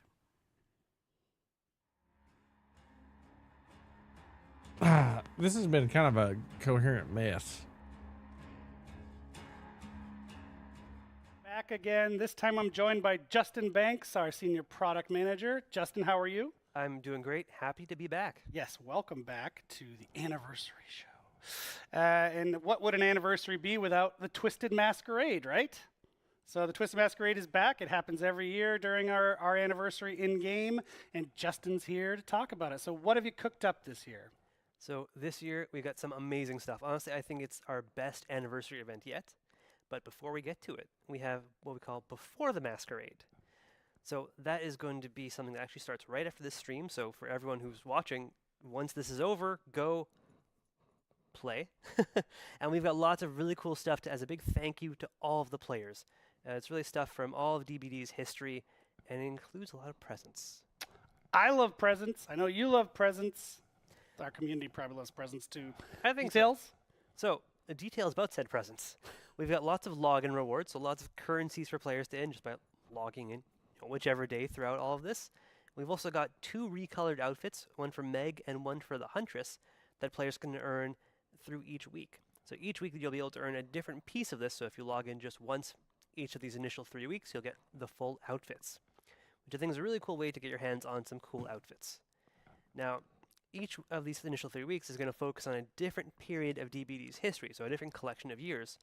What that means is that we're going to have map boosts and outfit sales of character outfits that were released during those years. So we really want to take you through this history with us. We want to celebrate the history of DBD. That's really cool. Then the cool stuff that I think everyone's really going to dig is we have some currency boosts, a different one for each week during Before the Masquerade. So for the first week, we have a blood feast, so 3 times the blood points. During week 2, we are going to have 3 times the rift fragments. So if you want to progress towards the rift, this is a very good chance to do it. Then during week 3, we've got 3 times the XP. So again, if you want to progress to the rift, this is also good, but this is a really good chance to earn some iridescent shards. Damn. And then after D&D releases, the last week and a half we'll be doing double XP and double blood points, right? Oh, we're doubling down, yeah. So everyone can play the new chapter.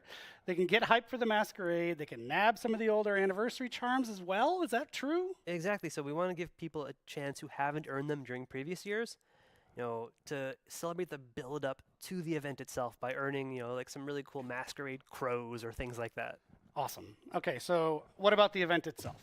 So the event itself, now that we've tackled Before the Masquerade. I'll be doing the PTV tonight. The big new thing that is coming for this year's Twisted Masquerade is the reveal of the host of the Masquerade, Trix herself.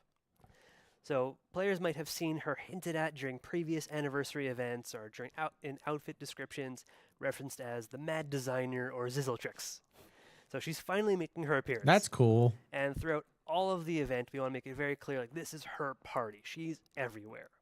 She's the entity's biggest fan, celebrating, holding this party in its honor. And she's not a playable character, so we want to make that very clear. She is there pushing everybody to engage and celebrate. I love that. So does this mean we're going to see a lot more of her in the Twisted Masquerade? Absolutely. So we have a lot of the UI that is themed. You might have seen some last year, so we've done a lot of updating for that. We've got Father Campbell's Chapel coming back with the whole party taking place inside. Some updated content in there to show that the party is progressing or dying slightly. You might find some corpses. Then in addition to all that stuff really permeating the game, we've got the lobby, the loading screens. She's going to appear in trials. You will hear her laughing at you or cheering you on. I like this. There's really voice lines that's going to appear everywhere, really accentuating the gameplay. It's going to be amazing. Like we loved hearing all of the voice lines that we have had recorded for this. With all that I stuff, hope they're not cringe, though. We've got a lot of really cool gameplay that I'm going to talk about in just a second. But one thing I wanted to mention is that all of our event gameplay now is going to take place within a separate event queue. So if you want some of the normal DBD, like in the core mode, you can have that. But if you want the event stuff, go over to the really cool event queue and take part of Trix's, Twisted Masquerade. And I have to say as well, if you go to the core mode, it's still going to have a lot of the decorations. So you get the vibe with the core experience.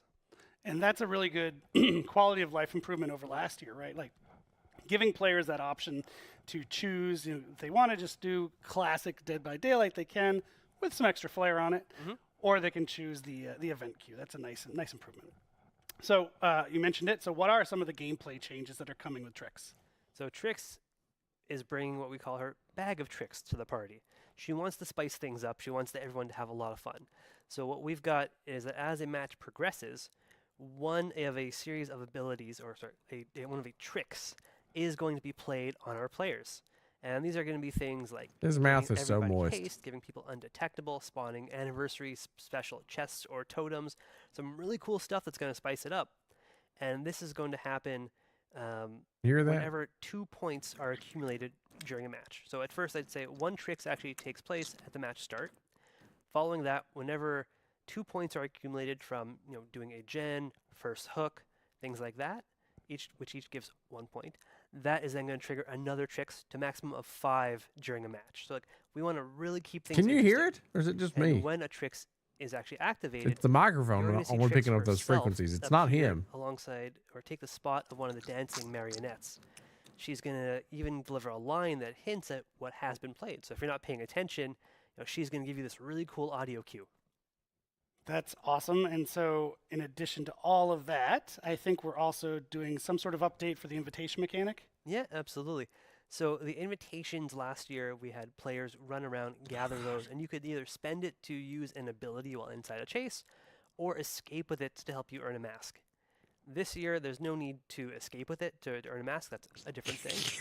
And we've even added outside of chase abilities to the invitation. So if you're someone who doesn't necessarily want to always be chased by a killer or wants to have a more diverse use for it, we've added that. So survivors can now go into quiet mode, so making a lot less noise, and can even do things like quickly enter a locker without alerting the killer.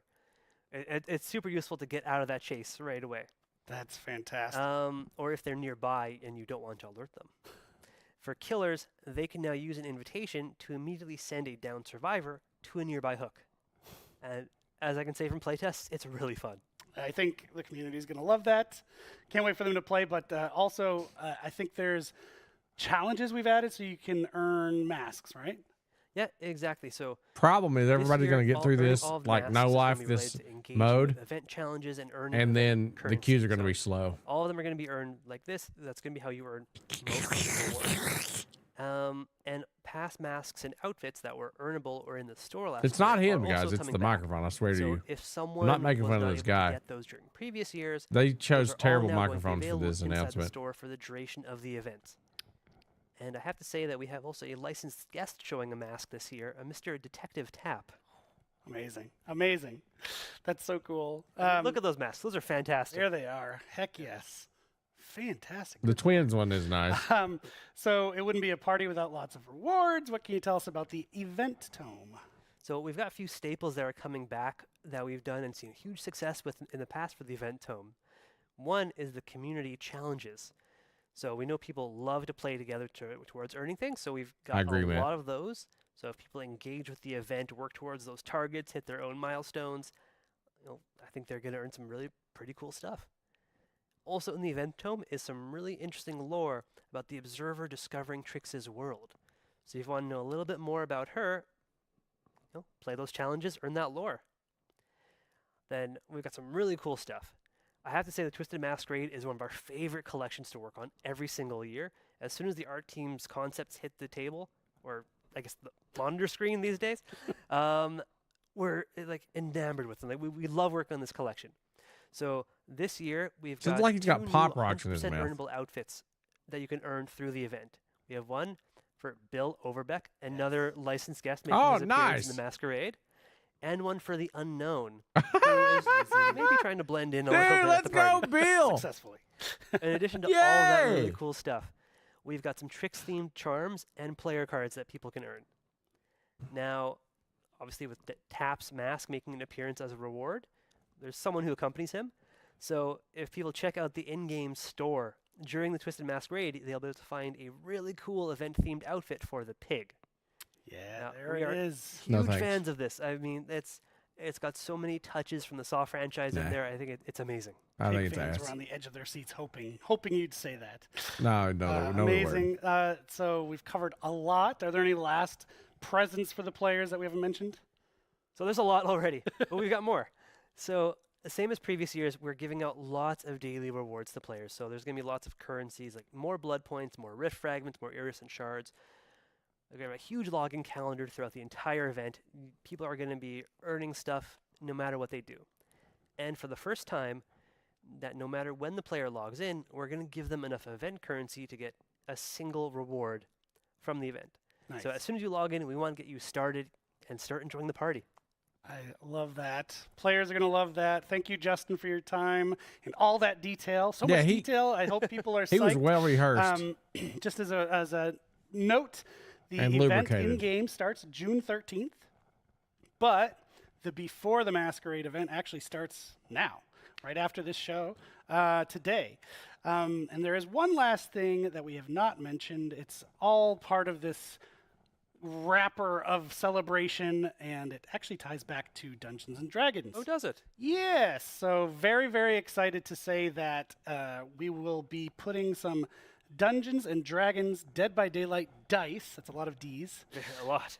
up for sale in the merch store. That's you can cool. pre-order it right now. It's not available. You can't get it right away, but you can get your pre-order in right away. I And like in fact, that. if you do the pre-order in the next 48 hours, you get a discount. Super psyched about this. There's tons of Dungeons and Dragons fans within the office. I'm sure there are in the community as well. So why not put them together with a cool new set of dice? And that is all we have. Unfortunately, Justin, you're done. Thank you for your time. I was honestly always happy to be here. So we're going to toss it now to Dork for our live Q&A, and we'll bring it home. Take it away, Dork.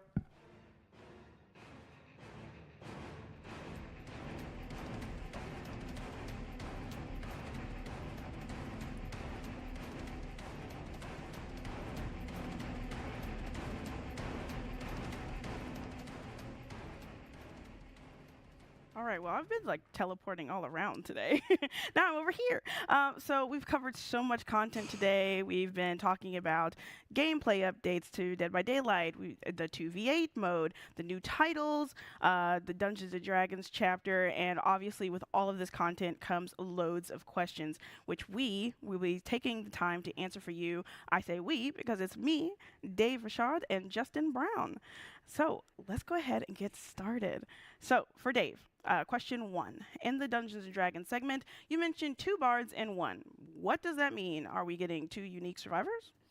No. So there is 1 survivor, same perks, but there is a different These are going to be customization very system around selective this character. So it's similar to what questions. we've They done won't with be Legion. So instead of having controversial. like normal head, torso, These will be safe. legs parts. I'm not gonna do the PTB. Head I'm and tired. torso I've been in up all one night piece, with my baby. legs in another piece, But and I'll the be live accessories. tonight with the PTB. And so changing the head torso piece, you can modify which character you want to be. Okay, awesome. Thank you so much. Okay, so question 2, how big of an impact will the Project T Insider program actually have on the finished game? I'll actually go ahead and take this one. We really want this project to meet player expectations at launch, so we want to make an open dev route, and this will allow us to proactively The problem check in with this you, our Project community, T and fine-tune the game is as we go. We'll be actioning insider feedback. they're letting the whole community make time a we're building the game, as your input which and your insight gives will me be not as highly much hope on them considered having a throughout the entire coherent process. So thank you. vision. What it's going to Question end up 3 being, and for that might Dave, not be bad, is a will you Helldivers see- game. Will we see any existing Dead by Daylight characters in the casting of Frank Stone? Ooh, well, I don't want to spoil anything. I can say that the game features a new cast of character. They're original. It's an all-new story, but there are a Hey, Chris. ton of little things here and there to discover linking to Dead by Daylight for the fans. Okay, thank you. Now you got a little treat. All right, our next question, question 4 for Justin. In 2v8, you said that there will be classes for survivors, but not exactly for killers. What does this mean, and will more killers be added in the future? All right, I'll start with the easy one. Yes, of course, there will be new killers added. Each iteration we do after this first one, we strive to add a few more killers as we move forward.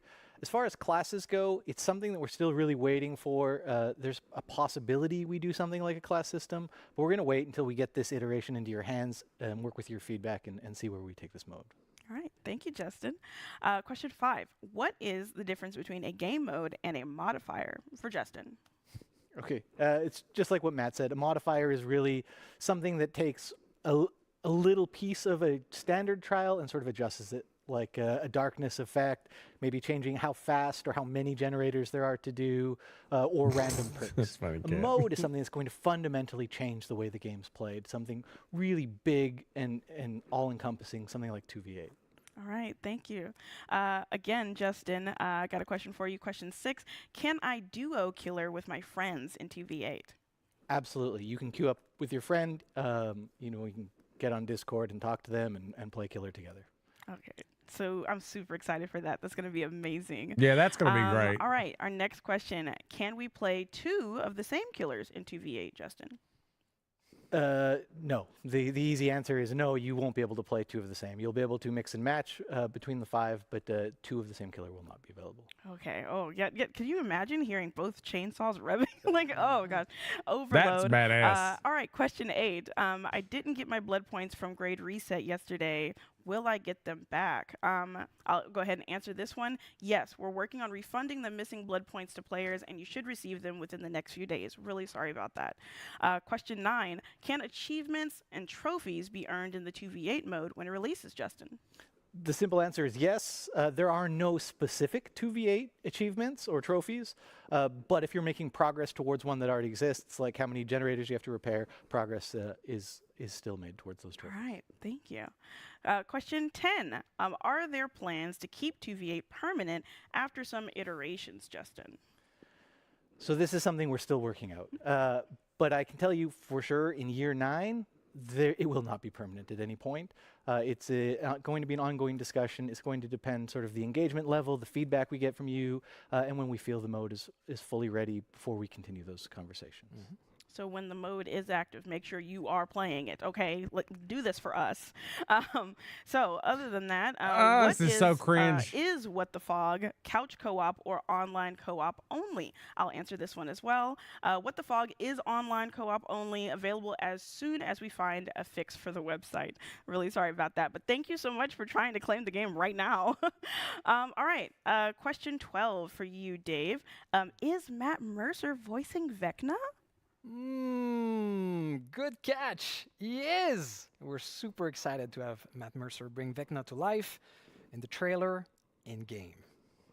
It's awesome, especially having one of the kings of Dungeons & Dragons coming and voicing Vecna. What a treat. Absolutely. But we don't have any other questions. Thank you all so much for submitting your questions, no matter where you are watching from. And thank you so much, Dave and Justin. Regarding cross-progression, just going to fill this in really quickly. We also want to reiterate that we can't share specific plans just yet, as we are still finalizing the last details, but rest assured that as soon as we are clear to do so, we will, and we plan to also push out a public FAQ. So once the FAQ is posted, we'll announce it across all of our channels for your full awareness. Once again, a big thanks to everyone who submitted questions, and we hope these answers were helpful, and we'll be talking more about this stuff in the next coming months. As a last gift for our players, if you do it, I'll if you're laugh. already signed up for the Dead by Daylight newsletter, you'll receive 250k blood points. And if you're not, you can still register until May 15th to get that sweet, sweet reward. And another big thanks once again to Justin and Dave for sticking around to answer all of these amazing questions. And since this is almost the end of our show, we don't want to forget that the PTB goes live in 22 minutes. So now we're going to have Eric and Matt here on the couch one more time to wrap up the show with one final surprise. Oh, a final surprise? Okay, hang on. They better not be shitty. We're going to get a teaser for the next chapter. I'm going to give my closing thoughts on this before we wrap up, though, guys. All right. This is it. This is the end. We've made it to the end of the show. It's been a great show. It's been a long show, and we thank you for sticking with us. We had so much to tell you about, so we had to do it all. But thank you so much. And look who's here to join me on the couch over there, Mr. Matt Cote. Matt, welcome. Thank you so very much. Well, nice of you to make it at the end. Yeah, sure. I mean, Eventually got here. Yeah. Well, I was a little late. Had some surprises to work on. It's always something. That's true. But I think all the surprises are wrapped up for now. Thank you again. Hopefully you'll join us on one of our upcoming streams. We're going to keep these rolling. Maybe you'll join us on one of our upcoming streams. I'd be delighted. Be fantastic. And that's it. Thanks, everybody. Have a wonderful... Yes? I just want to say before we leave, so the people who have been with us until the very, very end, we have one last surprise for you. We like to close the show with a surprise. It's a bit of a tradition nowadays. So this summer, we are going to be welcoming yet another legendary set of characters into the fog. Dumb and Dumber? Love your lair. Get some good rest, Igor. I gotta go be a dad too, lol. Featured in over 30 games, an animated series, an absolutely unforgettable soundtrack, and much, much more. We hope you are as excited as we are to welcome into the fog this classic franchise. Castlevania, baby! Yeah! Finally, something worth celebrating.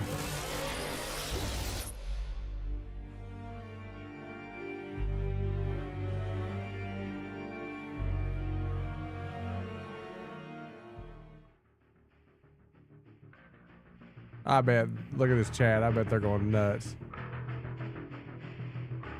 And people's like, Batman? Okay.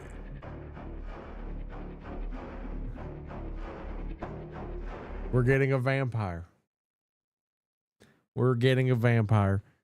Okay. Let's get some closing thoughts here. This game desperately needs more modes, and they're aware. I wish to God that they weren't relying so heavily on the community to do that, because when the community commits to it, it's half-assed and it's based on emotions, not facts. I know I have a small platform on their huge platform. Dead by Daylight's a humongous game. It's been going on for 8 years. In order for us to have more game modes, they have to commit to making one good, and that they have not done that. So, like, it might be like, why in the shit do you want to try to get people's buy-in to make something better if you're not even going to tell us it's going to be around? That is very bothersome to me. Clearly, people want 2v8 to work. I don't understand why you're not going to be confident in your ability to make it happen. Even if it's just 5 killers forever. Give us a daily reward for doing one match or something if you want us to keep doing it. Like, this shouldn't be such a chore. And thank you for the $1 donation, Daniel. That bothered me a lot. I was cringing so hard when they weren't like, it might be around, it might not. Like, what? That's like your kid's like, am I having a birthday party this year? I don't know, maybe. Like, are they going to be excited, or like they're just going to be on bated breath? 2v8 is a mode that I've wanted. I wanted Prop Hunt more. I want 5v5 more. But 2v8, now that they've dropped it and they're not committed, it bothers me. I'm going to try it. They're like, it's up to us. Shut up. It's up to you. Pull some of the people that make all these skins and commit to this mode. It's really not rocket science. This game, like, yeah, it's still about generators. I get it. We're still going to be working on generators until next year. That bothers me too. But these game modes need to have something going on for them. Like, there's got to be something to incentivize us to want to do it. It's up to you guys. That was really shitty to hear from a game developer. 2v8 is going to be terrible in solo queue. It might not be, though. On paper, it looks like it could be fun. Like, obviously, you're not going to be able to flashlight people on pickups and stuff like that. But killers not having perks is going to make gens explode pretty much. So it's going to be intense. But I don't know. They're going to have... I don't know. I wish I was a part of their team. Like, I wish to God I was part of their team. Do we know if the PTB is going to have the 2v8 on it? Do we know that? If it's on there, like, I may legit just stay up and try that out. But I don't think it is it? That's coming later this summer, isn't it? I'm just, that was a mess. The trailers were on point. Vecna and the D&D thing, the D&D randomness factor bothers me. The reason I quit playing Hearthstone is because random number generator will determine your victory. And unfortunately, you opening a chest and it giving you either a piece of flaming hot garbage or something great in a game where, like, it's skill-based. Like, skill-based matchmaking is a term that they use. The fact that your skill versus Vecna is going to determine which item you get out of that. Clearly, there's going to be one ability that's more OP than the other ones. And if you don't get a way to counter that, you're going to be up shit creek. As an individual, as a teammate, your teammate might not. But you're going to have these really OP survivors with these items that you're going to have to play against as Vecna. They could teleport to other lockers by running into a locker. They can go invisible.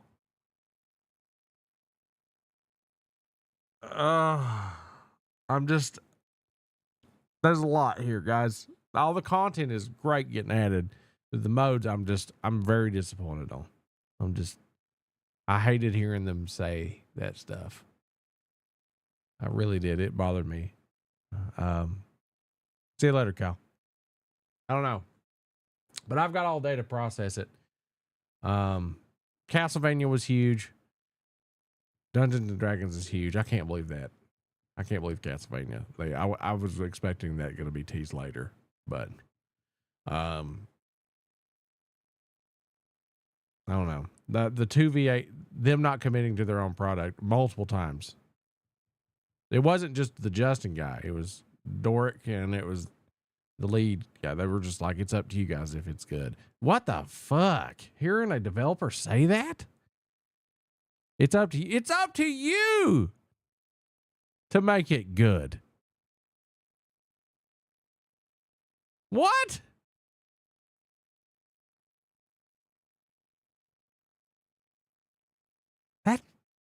That doesn't. It's up to us to make Project T good too. What? What? Who are we on your payroll? No, we're not. That bothered me. That was such a recurring theme today. Like, they made that game Meet Your Maker. It was ass. They made that other game that's like DBD with guns. It was ass. Just make Dead by Daylight better. Look at Fortnite. You could be the Fortnite of horror. Exactly, Starlight. That's how it felt to me. If the game is bad, it's our fault. That is lazy. Do they need more data? Is that what they're saying? Well, if it's going to be like, they did so many things wrong talking about TV8. If it's bad, it's our fault. Why, if they're going to take it away if we don't get it right, why should we even invest time into it? You know, I'm going to do it because I want to experience it. But geez.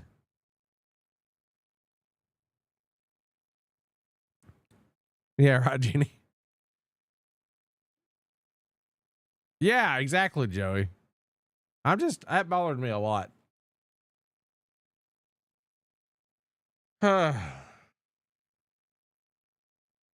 They have all these assets at their disposal. They're too afraid. That's what I'm talking about. I'm doubling back to this. They want to give us the option to make decisions on whether or not we play these game modes, but they'll be too afraid to make us mad. And it's going to be emotion-based reactions, and it's not going to be like they're too afraid of us. They have no balls when it comes to this stuff. They have no balls. The Twins rollback rework there's not that many Twins players. 1,000 people reverted a very much needed gameplay change. So if enough people on the internet We're not even talking about like Helldivers 2 levels of campaign. That was very justified, right? A very small portion of Dead by Daylight's community reverted a huge change that needed to happen. Did they even give a reason why they took away lights out? It was a limited time mode. It was, whenever it came out, that was to see how the actual queues were affected by Dead by Daylight. So like they wanted to see how the base game's queues were affected when they rolled out Lights Out. That's all that was. Lights Out, honest to God, it was as good as basic Dead by Daylight. I don't play D&D Survival My Input Matter. Well, the D&D input is just going to be for the base game. The 2v8 is where they were copping out. Project T is where they were copping out. Project T looks good, but there was guns involved and trucks, which means it's going to be kind of like a hillbilly version of Helldivers 2, and it could be really good. But I'm really afraid of the community making more decisions for this game because it's usually just a bunch of crybabies reverting things that they've got data to change on their own. So as much as I want to be excited, I'm going to be bated breath about this whole thing. I know this game makes me grow. I know that this game makes me get donations. I know that I'm a big fan of horror and they have a lot of really cool things in here, but they're like, we could have so much basic gameplay in this game they're afraid to take risks. That's all it is. They're afraid. They're literally afraid of their fan base, and it's weird. Like, it is so weird to see them just like behaving this way, being the name of his behavior. So I won't ever be a fog whisperer if it means that I have to be complacent with every decision that they make, because I'm very articulate about how I am with my time, if I'm having fun or not, because we're not going to live forever, guys. So why would you stick around and do something you don't want to do? You know, spend time with something that you don't want to spend time with, right? Are you excited for the casting of Frank Stone? Yes. I love that they're doing that. At least stuff to get raging mad about. Yeah. I love that they're doing that. It should be sorted out by the makers. They need a test team, and they're making us do it live, and then they're going to get discouraged, and then it's going to be a dead game. That was so shitty to hear. It's up to you guys whether or not it sticks around. What? Just make it stick around. Look at what freaking Fortnite did with Lego Fortnite. They should show actual metrics as to how many people's playing a game mode to the players. For one, there is currently in game, there's 90,000 people playing Dead by Daylight. That would be a huge quality of life change. And then they show the other mode, 2v8. There's like 13,000 players in that. Okay, well, if we have access to that, we'll know if the queues are bad or not. And then they can up the incentives for people logging in to play this game. You'll earn double blood points for this game mode right now. They said it wasn't going to be a full-time second game mode. They said that it's going to probably shut down, and then they'll figure it out if they want to bring it back or not, which is stupid. Unless they just know that it's not fun 2v8 and they're just trying to find a way to not tell us that.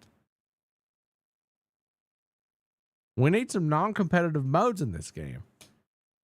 They're worried about, and then them making this new queue for the anniversary. Everybody's going to binge that shit as soon as it comes out, and then the queues are going to be super slow. Yeah,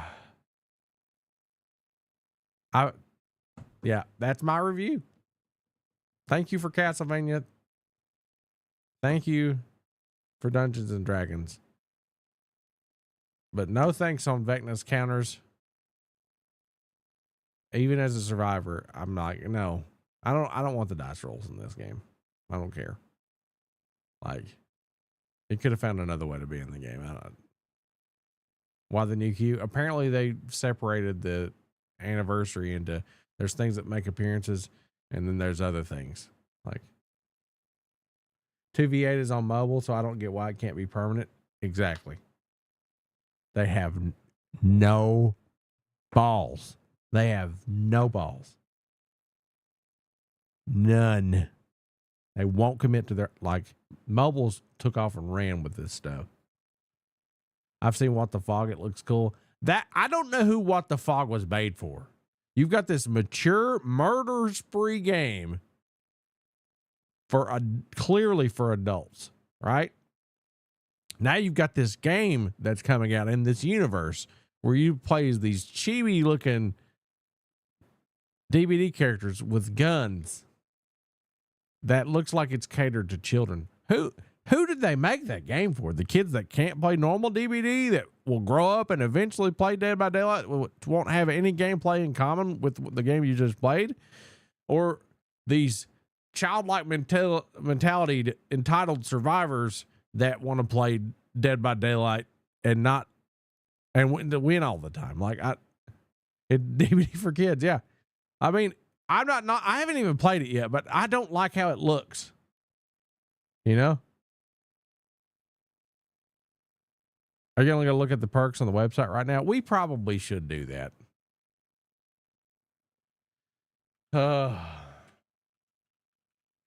We probably should do that before we get off.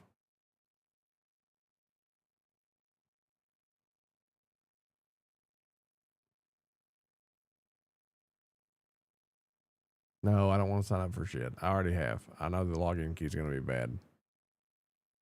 Oh my God, I have a fantastic computer and this shit is running like potato salad.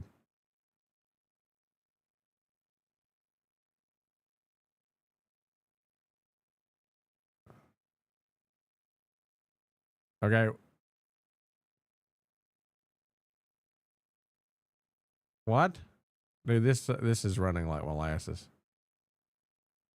I'm exhausted too. Holy crap.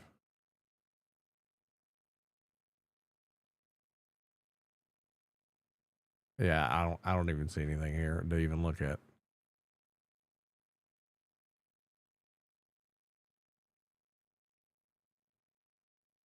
Okay. Nah, we might look at this later when we got our core audience on for DVD, but yeah. Thank you guys for watching this with me. Holy crap, this runs bad.